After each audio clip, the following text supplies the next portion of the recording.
gave a sermon at Flushing Press in December, and in it I suggested to people that they ought to try starting every day by naming, either in writing or just in their head, 3 or more things that they are thankful for before the day even starts. And so we've been practicing doing that. And I have to tell you, sometimes the thanks are for really big things, for our own health and for the recovery of friends. But at other times, some of them include, oh, we're thankful for this hot cup of coffee. So large or small, it may seem a simple idea, but the fact is, it has helped us respond even to the bad stuff from a better frame of mind. And I happen to read some research studies that actually prove or show that people who are thankful, people who express their gratitude, in fact, have had positive impacts on their mental health, on their spiritual health, on their physical health. And so it seemed to me that even though it might seem pie in the sky in this world that we're living in, where so many things are negative, I would suggest that it won't hurt and it may help a great deal. And I thought of it, interestingly enough, as an extension of the 4-way test. Giving thanks is one way to acknowledge the truth of our blessings. Is it fair to all concerned? I think so, because we just might find that we speak and behave more appropriately ourselves. It builds goodwill and better friendships, in direct contrast to the self-righteous, angry, finger-pointing words and actions that are so evident in our world today. And it can be beneficial to all concerned, because we are more intent on doing what is right than pointing to what someone else has done that is wrong. So, as I said, no sermon intended, just a suggestion. But think about your words and your behavior for a moment. Are there some you regret? Try replacing the ones you wouldn't want your kids or your grandkids to mimic by choosing instead to give thanks for your many blessings. As the song goes, count them one by one. If you are, like we are, humbled, we may all find it is easier to be the change we ask of and hope for in others if we focus on how we can change first. Thank you. Thank you. Thank you. That was excellent. All right, could you put us in the right frame of mind? Are there any updates on the health and safety of Rotarians? Is everybody doing well, and all of our friends, etc.? Okay, must be all doing well. President Ray, I would just note, I just saw posted this morning that Patrick Naswell's father passed. So please keep his family in your thoughts. Oh, okay. Thank you for that. Wow. And I'll just say, President Ray, it's not public, so I'm not going to call their name, but we do have a member of our club and their family who are dealing with COVID. They're recovering, mild symptoms, but just keep all of our Rotarians in your thoughts and prayers, certainly. Okay. Does anyone know how Al Kogo is? No? Day to day, I think he lives a grateful life, but he's not super great. He and Barbara are struggling. He could use prayer. And also, Howard Shand is in the hospital with COVID and is very, very weak. I believe the report I got is that he hasn't walked for 2 weeks. Well, Oh dear. don't know how much longer he'll be in the hospital. And I don't know which hospital he's at. That was not disclosed to me. But again, prayers for Howard and Rita. Wow. I think he's in Genesis, is what I was told. Okay. Thank you. It keeps happening. Yeah, I have one. My daughter-in-law, my son's wife's brother is on a ventilator, and they're just waiting. So he's 62 and very close in our family, and we're very sad about it. Wow. Prayers for him is Mark Dufresne. So, Thank you, Jerry. Okay. Anybody else? Please not. Okay, next slide, please. We have guests today. Would you like to self-introduce, or would you like to be introduced? Hi everybody. I thought Ellen was introducing me, but I can introduce myself. Is that Ellen? Ellen, where are you? I'm here. Go right ahead, Tatiana. Okay. Hello everybody. My name is Tatiana Clark. I work with Ellen at the U of M Flint. And Ellen invited me today to the meeting.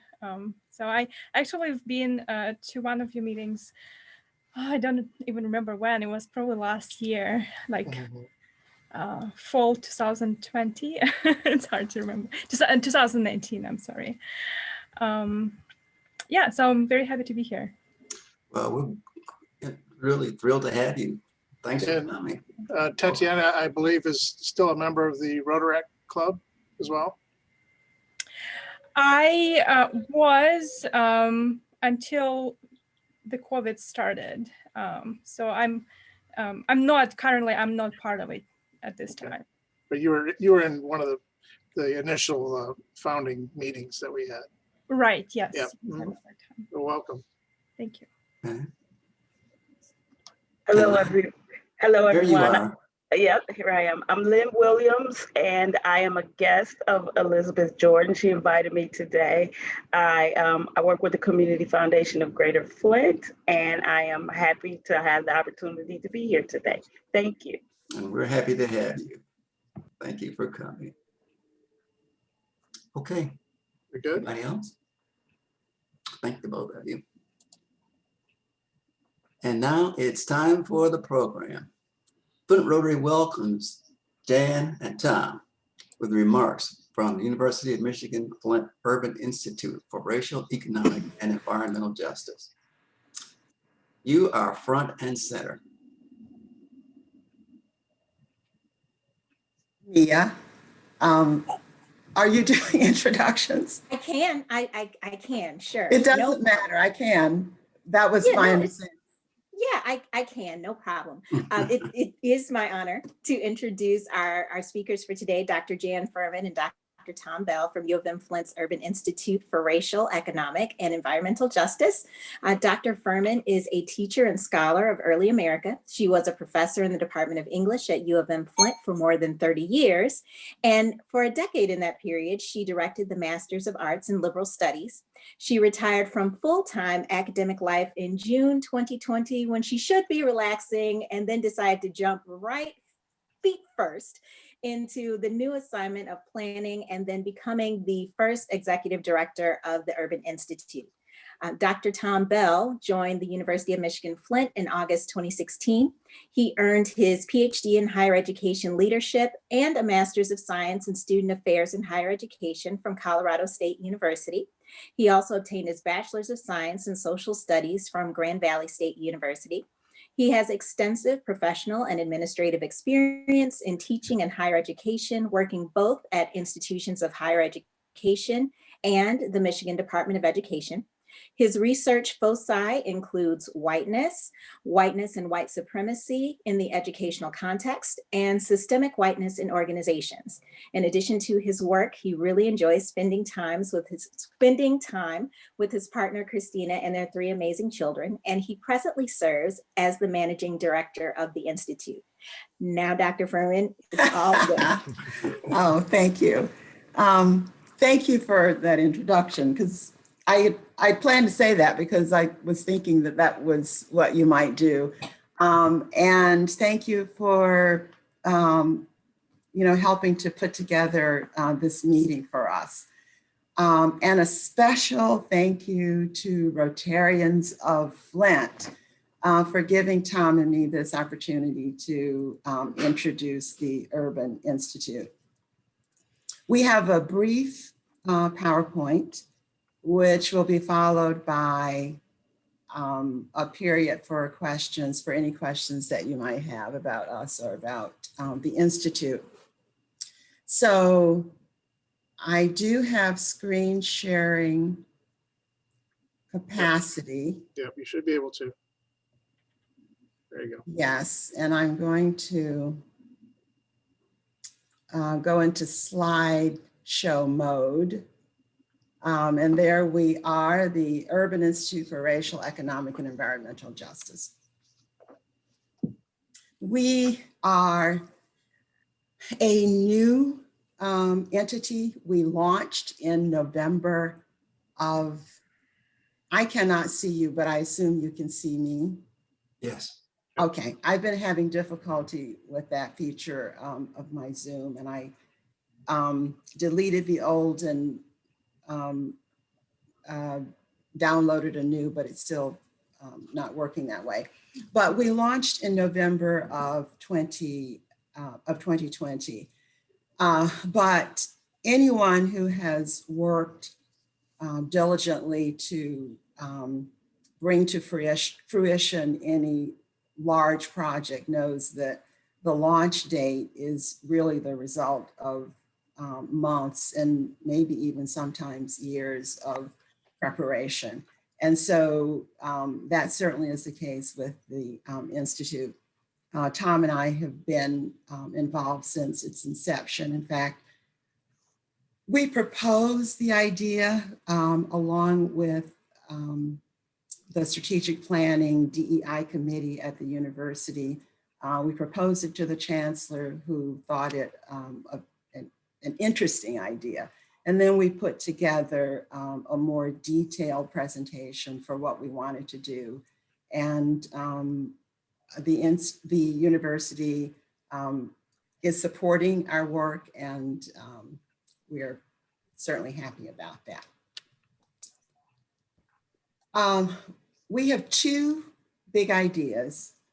And the first idea centers on interrupting what I call, because I'm a, my academic focus is narrative storytelling. But the first big idea is to interrupt deficit narratives of Flint. I mean, that was my impetus, I would say, in wanting to be involved in a structure like the Institute.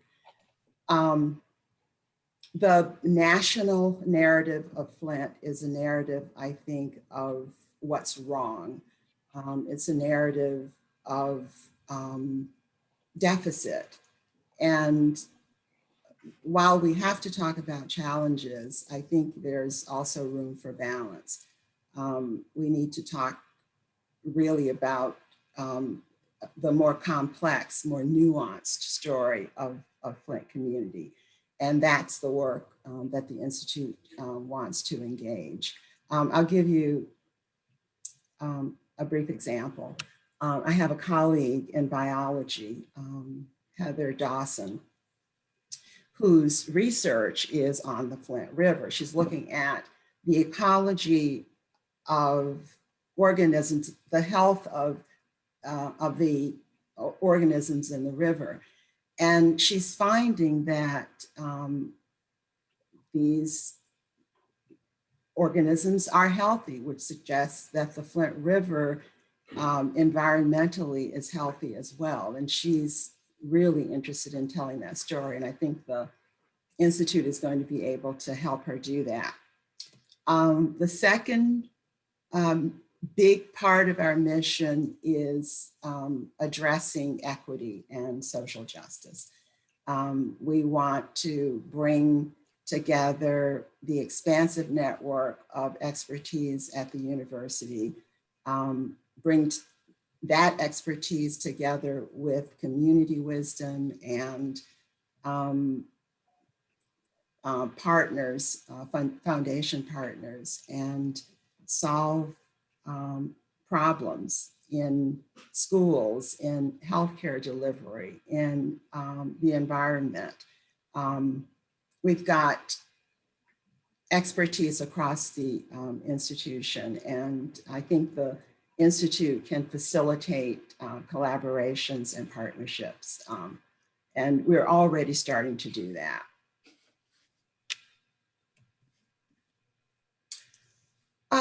Principles of operation. This was probably the first task for Tom and me, and we had another partner. We were a trio initially, but we needed to sit down and figure out what would guide our work and our behavior, our research approach and behavior. And so we came up with this integrated set of principles that really define our ethics, right? We are research focused, certainly, because we are an institution of higher education. We have to be community engaged because we can't work in a vacuum. And we are really a part of the Flint community, and we want to embrace that partnership strongly. And we're solution directed. We're not just about defining problems, but we want to find solutions to problems. And of course, the partnerships, as I said, are really important. So partnerships between and across disciplines, agencies, organizations, communities, and foundations.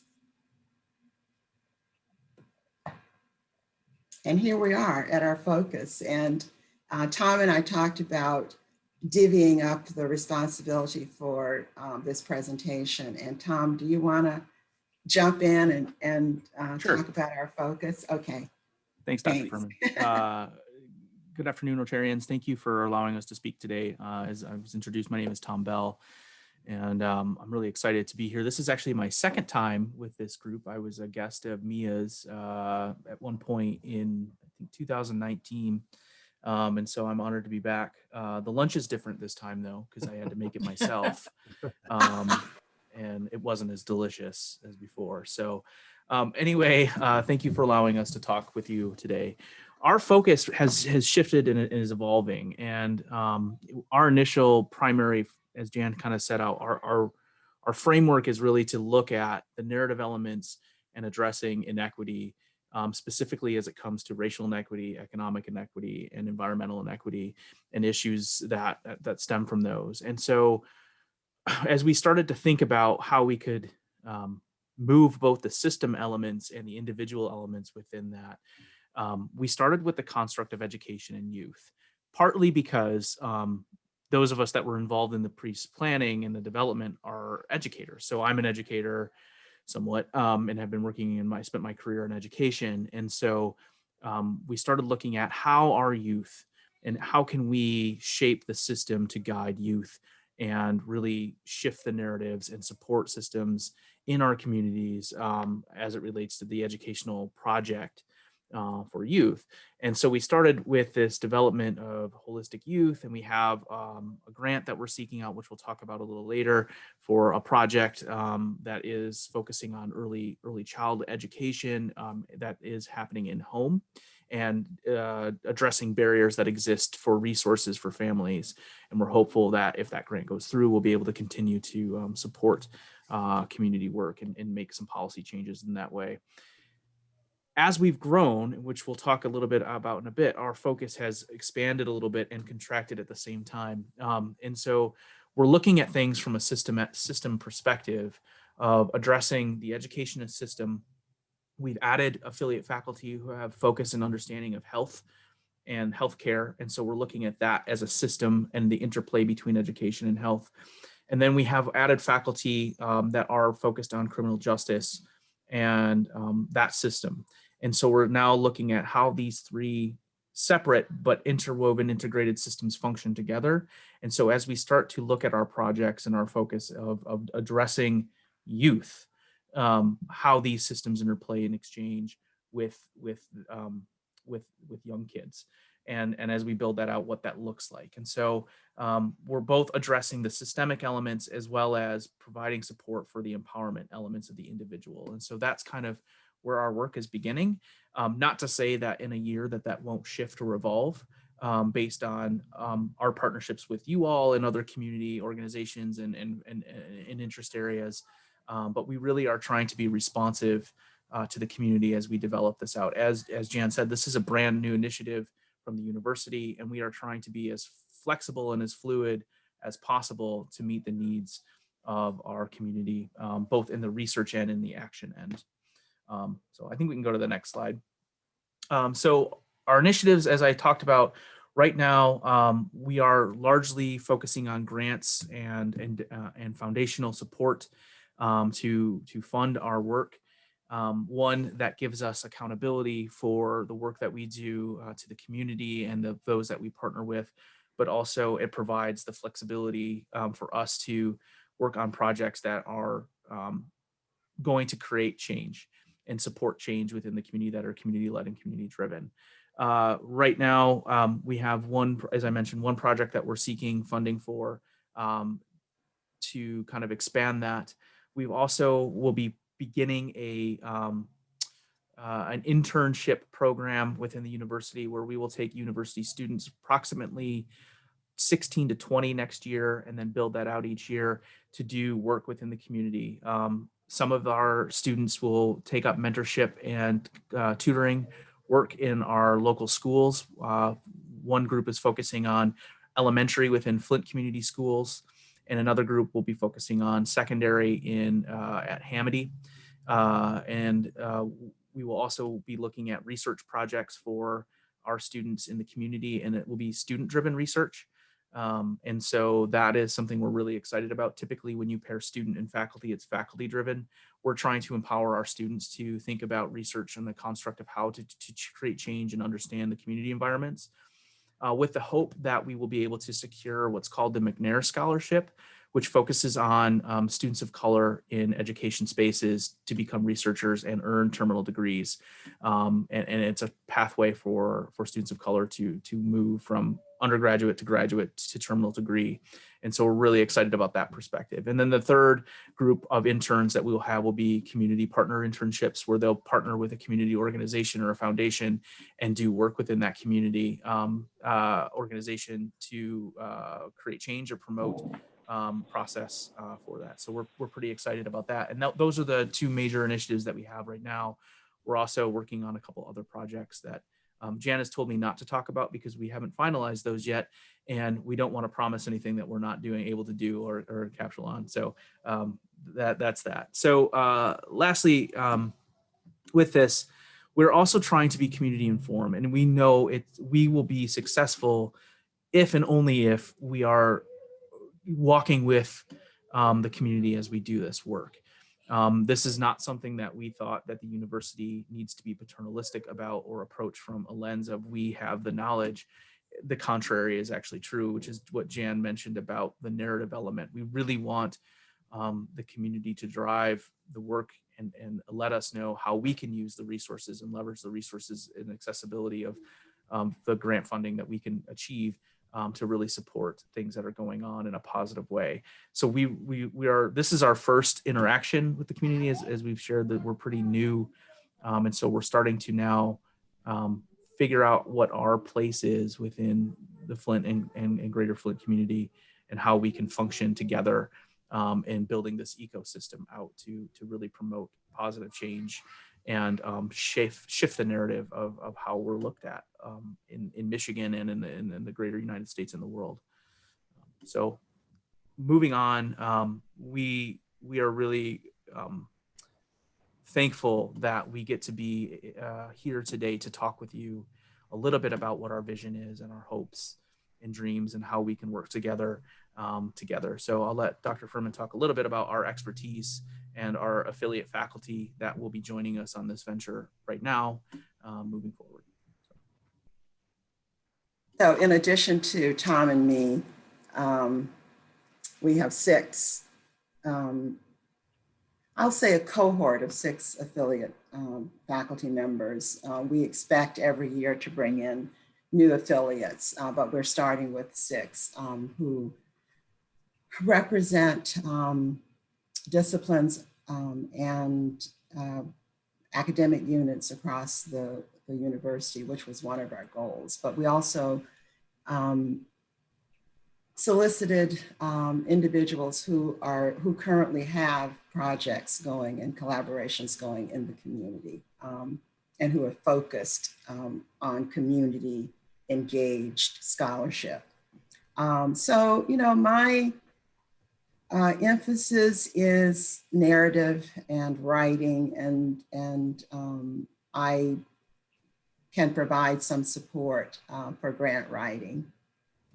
And there's Tom, the educator par excellence.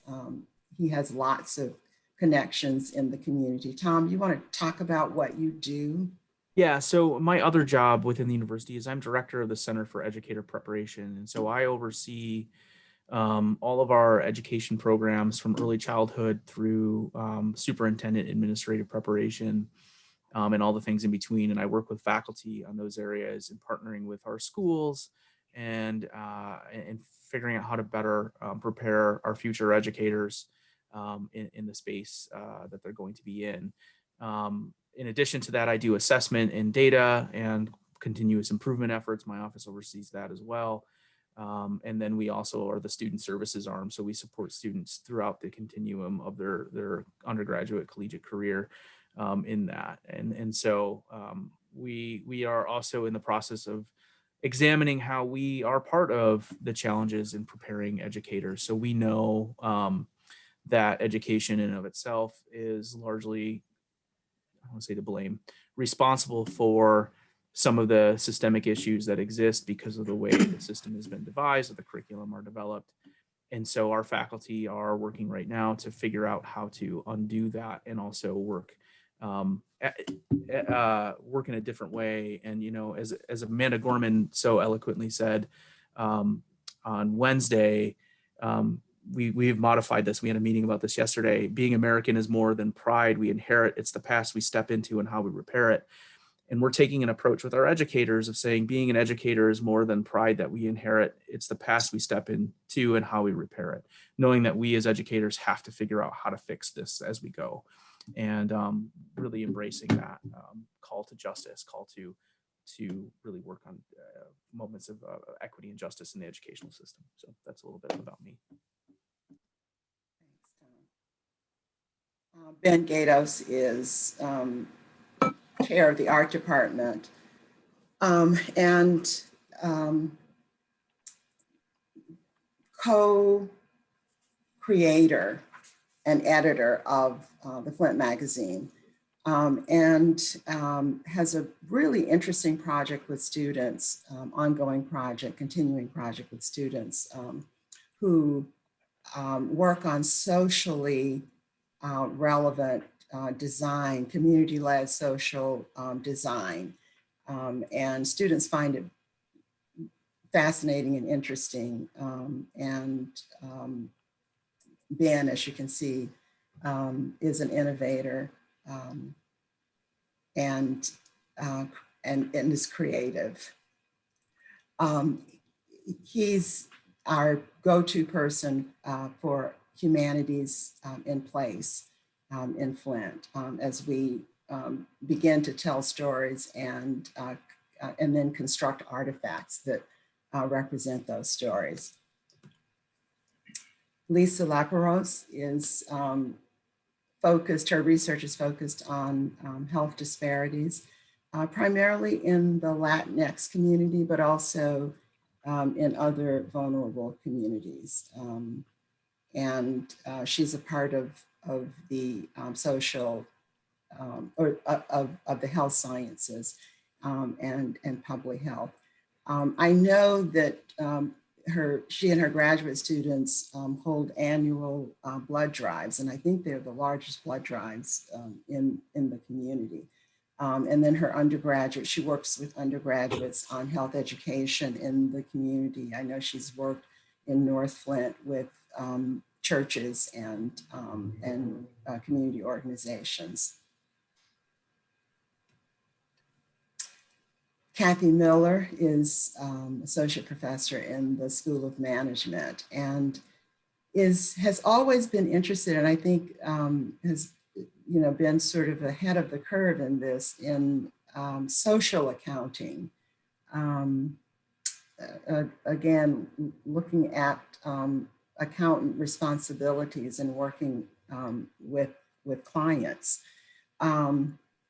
She is, for the last 20 years, she and her students have held volunteer tax preparation sessions. I think annually they meet with more than, or at least 400 individuals and families in preparing tax returns for the state, city, and federal tax returns. I talked to her about this, and she indicated, she was sort of counting up, and she said probably over time she has helped to get more than $300,000 in refunds for Flint residents. Toko Oshio is assistant professor in the School of Education, and it's her project that Tom was speaking of earlier, her PEP program, which looks at family, friends, and neighbors who take on childcare responsibilities. Often the state develops guidelines that put those family, friends, and neighbors at a disadvantage to accredited centers, for example. But we know that a lot of children are in the care of family and friends and neighbors. And so Toko's team has identified the policy gaps, made recommendations, and is addressing those. And she has, and we are working with her to extend the project to get grant funding from the Robert Wood Johnson Foundation.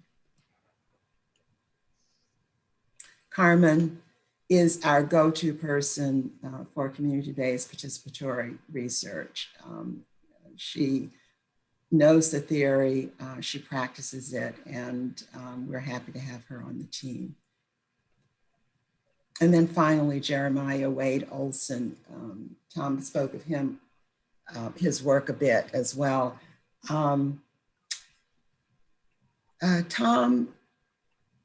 volunteers and collaborates in the community on social justice, restorative justice issues. His wonderful and comprehensive study of American prisons was published last year, and I was reading, I noted the one review of the book, which calls it groundbreaking, in that it focuses on the many vulnerabilities that incarcerated Americans face, such as poverty, mental illness, and racial discrimination. He also looks at the multi-generational impact of incarceration on families and works on projects for restorative justice community organizations in our community, in the Flint community. So our approach, this is repetitive at this point, I suppose. The Institute is committed to looking at policies, programs, processes that present as issues of equity and justice. And any solutions that the Institute identifies must be community informed and data driven. And that's our pledge. This is a concept map that I made early on, and it works for me because I think spatially, and I wanted to share it. I want to share it with everyone because I think that having a visual image of an idea is always appealing and helpful. So there we are, the Urban Institute for Racial, Economic, and Environmental Justice at the center. We're an anchor institute, and our work involves community partners, schools, hospitals, health agencies, business and industry. So those are our external partners, potential external partners. And of course, we have our internal cadre of folk, our faculty, our students, and our staff. The expertise, I want to put that sort of in quotation marks, because who has, well, we have some essential expertise in securing grant funding. And so that's what we can offer both our external and our internal partners, grant writing capacity. And ultimately, what we really want to do is to share our insights, to share our research, and to share our news stories of community. Of course, we will do that. We're expected to do that with academic communities and peer-reviewed research outlets. But we also want to do it informally in pop culture venues like newsletters and blogs and social media posts and news reports. And so there we are, mapped out. I'll start by saying that the Institute welcomes collaboration. Earlier, I had thought of suggesting a thought experiment for you all. And, you know, it asks you to think about the story you would tell that you think would interrupt the cliched narratives of Flint that are out there. What story would you tell? And how can the Institute help you tell that story? You can reach us at our email address, the Institute's address, but also you can certainly reach out to Tom and me because we'd love to hear from you. We want good ideas, we want new thinking.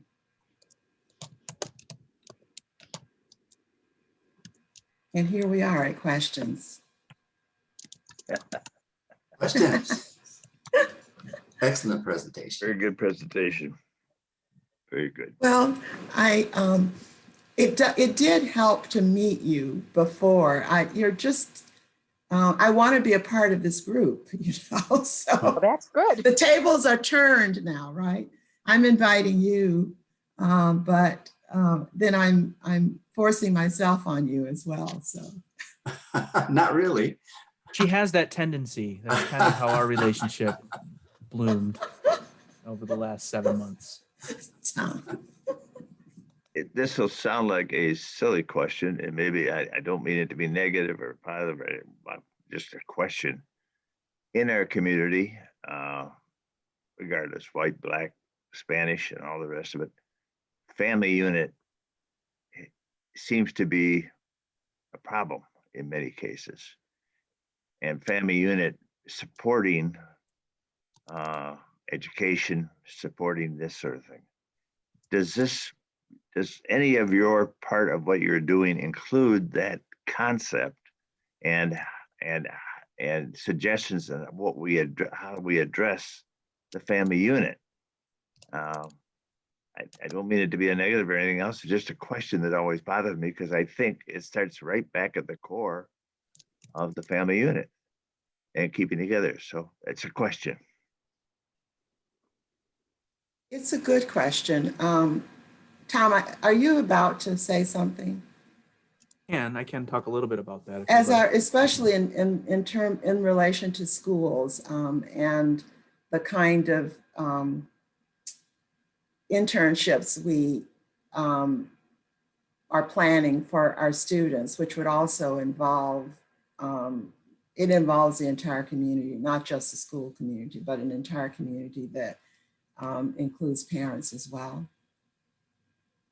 Yeah, in addition to, we know, and research will say that the concept and construct of family is different. And there is no model, actually, even when you think about historical elements of family support, that is, the systems were designed for certain family models to succeed and others to not. And so what we're trying to do is figure out how, for the family models that aren't designed or that are not in the space that the system was designed to help flourish, which economically isn't possible anymore either, when we think about how family dynamics work and working families exist, how to then figure out how to address those needs of the community too. And so I think there are multiple layers going on when we talk about families and supports. And one of the things that we, through that one, the project that we talked about with Dr. Roshio, is that there are certain family dynamics and relationships that exist that support the educational growth and human development of young kids, where there are resources available, but there are barriers to getting to those resources. And so what we're trying to do is alleviate those barriers, so that way families, regardless of the dynamic or unit that exists, have the equitable access to the resources that they're intended to have anyway to support their kids' overall growth and development. So that's, I think, the focus of that project on this, on the surface, as they kind of dig into some of the policy pieces. So I think that that's something that we're interested in looking at and examining. But also, you know, I know there's a lot of other organizations that exist within the community that focus on positive parenting and relationship development and other things like that. And I think it would be unique to think about how we can work. Again, we have to address these things as a holistic system. We can't address them in isolation. And so piecing together the parts of the community that we can be a part of and work with to support families, to support kids, because they are our future. I mean, I look at my 3 young children. I have 3 children all under the age of 5. You've just heard one scream, and she just fell over. And maybe they need a parent. Well, yeah. So, but you know, it's they learn so young, and so we need to figure out how to support their learning and development at an early age. And also, as Dr. Furman would talk about, provide empowerment opportunities for them to own their own narratives and their existence. And so that's kind of what we're really interested in. So We're looking at innovative solutions to problems as well. Tom, I think of the conversation we had about your colleague in, is it Colorado? Yeah. Can you tell that story? Yeah. So I have a friend of mine who is he's a PhD candidate right now at the Colorado State University, but he's been working in education as an administrator and as a consultant with Denver Public Schools for almost 20 years. And he was tasked with, his district said, we have a problem with Latinx parents. And he said, whoa, I don't think the problem is with the parents. And they said, well, they don't show up to anything. And he said, well, I don't think it's the parents. And so he did a research project and found that the school system was only offering opportunities for parents to be involved in the schools when it was convenient for the schools. Knowing the parent dynamic and the home dynamic was very different for the community that he was looking at. And so when he started developing programs, they actually shifted the dynamic. And so the children that come from Latinx identified children have more parent involvement than white children do now, because of the way that they shifted the dynamic of how parent involvement looks and works.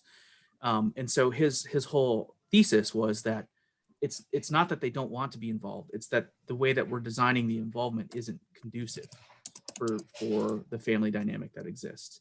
And what they saw with that ability to increase parent involvement was the students started performing better. The students started to see themselves represented in the schools. The students started to feel like they had a place where they were empowered to be themselves and they could embrace their identities, and their achievements started to shift as well. So I think that there are some opportunity for us to model that and kind of work through that too, as we start to think about how to both support parent guardian involvement in their kids' academic and scholarship life and school life in a way that makes sense for them, particularly if they are working 2 jobs or they're working opposite shift jobs, which tends to happen. So Thank you. Very good. Could the two of you leave your contact information on chat? Just to make sure that everyone has it. I did get the email, but I didn't type fast enough to get the rest. Oh my, shall I? So my email is jfurman@umich.edu. Okay. I put all three in the chat, including Oh, good. Okay. the email for the Institute. We do have an email for the Institute as well. That was the one I got. Yeah, we have a website, but it's under construction. It's not yet. It's kind of boilerplate language, and so while you can look at it, has pictures and things. It's not necessarily representative of where we want to go yet, and so yeah, that's a weekend. That's our weekend project. We don't have we work 24/7. That's. I know the feeling. Yeah. And the two of you, in appreciation for the time and preparation that you donated for your very relevant presentation, the Rotary Club of Flint will make a donation in your name to the Rotary International Foundation for the eradication of polio. We sincerely appreciate you joining us. And whenever you would like to come back as a guest, please join us again. Thank you very much. Thank you so much you for having us. Yes, thank you. All right. Everyone be well. You too. Thank you. You too. Before we go, I want to have Ellen give our birthday welcomes. Ellen, are you there? I'm here. Okay. Yes. Thank you, President Ray. So we have several birthdays in January. We're announcing them today because this is our last meeting for this month. So I'll go through the list and happy birthday to Bob McMahon, which was January 1st, New Year's baby. Stu Kelly, January 3rd. Rita Stanley, January 3rd. My birthday was January 5th, which was also Mike Lindemann's birthday, which we know he passed away about a week after. Very sadly, we'll miss him. Tatiana Clark, who was our guest, but she had to leave and go to another meeting. We don't normally announce guests, but I have to just say that her and I share the same birthday, which is kind of fun since we work together. Rob Bennett was January 9th. Lonnie Maxwell Cook was January 18th. Jessica Sampson was January 21st. Howard Downing will be January 25th. Dan Craney's will be on January 29th. And Julian Przinski, who gave our inspiration today and is note taker, will celebrate her birthday on January 30th. So please join me in wishing everyone a happy birthday. I think we'll pass on the singing if that's okay. Oh, come on. Come on. We need to sing. We need to sing. I got away with one. Coward. Oh, If we sing, I suggest we mute ourselves. Good idea. And Fred Hines, it's good to see your happy face again. Just wanted to mention that. You still there, Fred? Is he gone? Okay. But anyway, I want to thank Julie for her very inspirational message. Flint Rotary thanks each and every one of you for joining us today. I hope you enjoyed our program as much as we enjoyed welcoming you as members and guests. Please join us next Friday for a happy hour celebration at 4 p.m. We don't have a formal meeting scheduled for the 5th Friday. On February 2nd, it appears that we're going to have Paul Brzezinski to give an update on our political matters. So we look forward to you on that date also. Stay safe, keep warm, and look to open opportunities in order to provide service above self. We are adjourned. Thank you. Bye-bye, guys. Bye, everybody. Bye. Bye. Have a great weekend. Bye. Thanks. Gotta work on the bell. Sorry. I'm I trying don't to. know. The dinger must be down. Hospital might be the only Goodbye. way to play it. Yeah, Fred, you gotta start bringing your bell. Well, because that one is sick. Well, nice to see everybody. Have a good weekend. Yep. Yeah, thanks, Bob. Great seeing you, and you do the same.